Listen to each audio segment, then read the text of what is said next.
So wonderful members of the beautiful Republic of Kenya.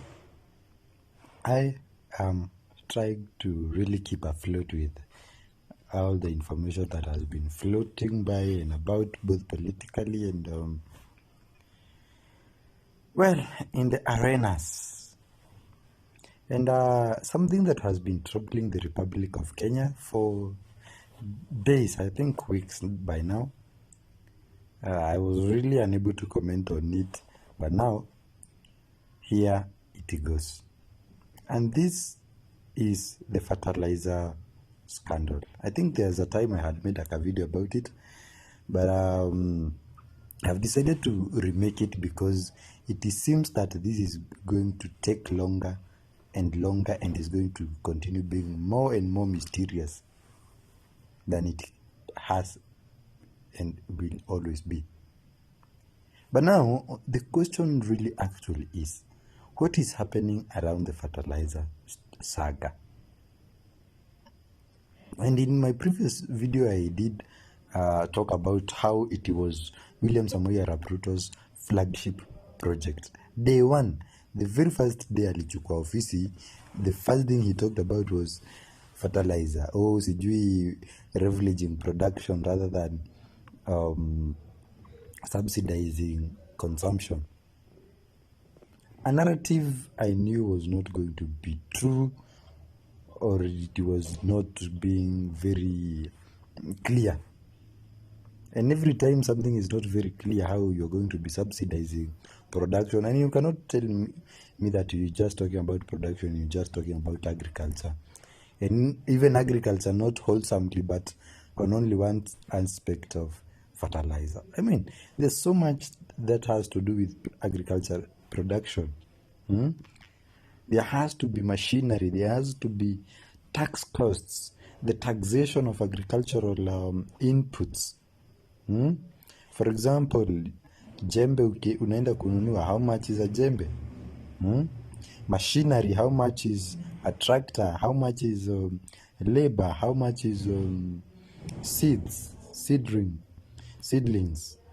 Sorry, I come from Central, so judge me at your own risk.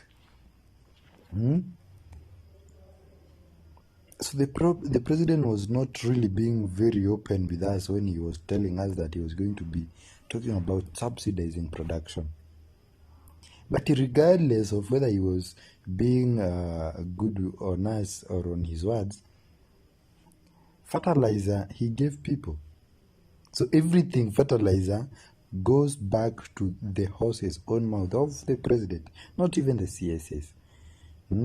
Not even the CASs and the these very funny offices that are being mentioned. And by now, I expect that if the president had any little ounce of shame in his body, in his mind, in his heart, at least we should be seeing some resignations. The CAS agriculture, the cabinet secretaries agriculture, they should have been some resignations. This is such a smelly scam. I mean, you are stealing from the very least. From the very least. Where are the DCI? Where is the SEC? And they are coming up, we are setting up task forces, inquiries. But we are not stupid. We know how all these inquiries end up. I think I should even just take a drink and sip on something, because, I mean,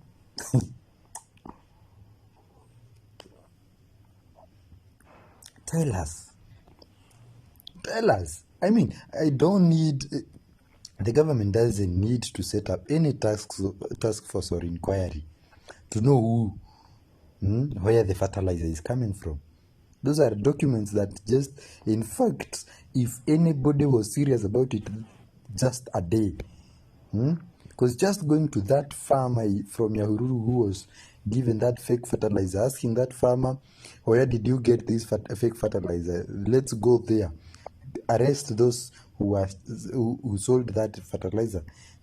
Take them, where did you get it? It wouldn't even take a single day with the kind of technology Kenya has. But because nobody is serious about solving this equation, and I can only guess why nobody is serious, because the people involved from the helm. And I think William Samoei Arap Ruto has to be very honest with us, because he must be a very key cog in that whole saga. All money corruption that is being carried out in the William Samoei Arap Ruto will always go back to him. Kina Murkomen na nani wakiiba pesa, he must always be getting a cut. He is really, whether you like it or not. So he cannot convince me that he is not part of the fertilizer saga. And he took so long to comment on it. That is something, if it were to happen in a government I was running, I would be very annoyed. The first thing I want to do is, I want the culprits. I want to threaten everybody. Just to, even if I'm not going to really be doing something tangible about it, I just want Kenyans to know that I have concern about them. But the president takes how many days? I think he just commented on it late last week, when the story has been going on for more than, I think, 2 weeks.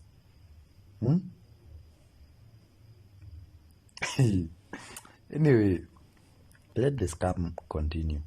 This is a scam government. Wale ambao wanaendelea kusema hii ni serikali ya Mungu, sijui akili mtatoa wapi, because there's a very good chance hamna, na kama mko nazo hamtumii vizuri. Bash me, call me names, tell me, call me whatever you want, but that is the reality. That is the reality. Those who think that this was the government that was elected by God. I know mimi ni mkorino na kuna kawimbo tunaimbanga tunasema Motogoria imagana. Sorry, I don't even have a good voice for singing, but that is the reality. But this one, no. This one, no. Huyu naye nimekataa.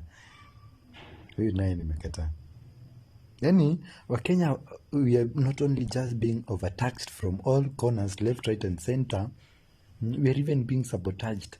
Ile kidogo tunatumia, tunaweka kwa mashamba ili tulime, tupate kidogo, mazao kidogo. Hata hiyo, they still want to steal from us. How greedy can people be? How greedy can people be? How greedy? Where is DCI? Where is RESC? KEBS mko wapi? We want to see people tendering resignations. We don't want to hear that, we are forming task forces, or we are doing investigations. We don't want to hear that nonsense. We want to see people behind bars. We want to see people getting to courts.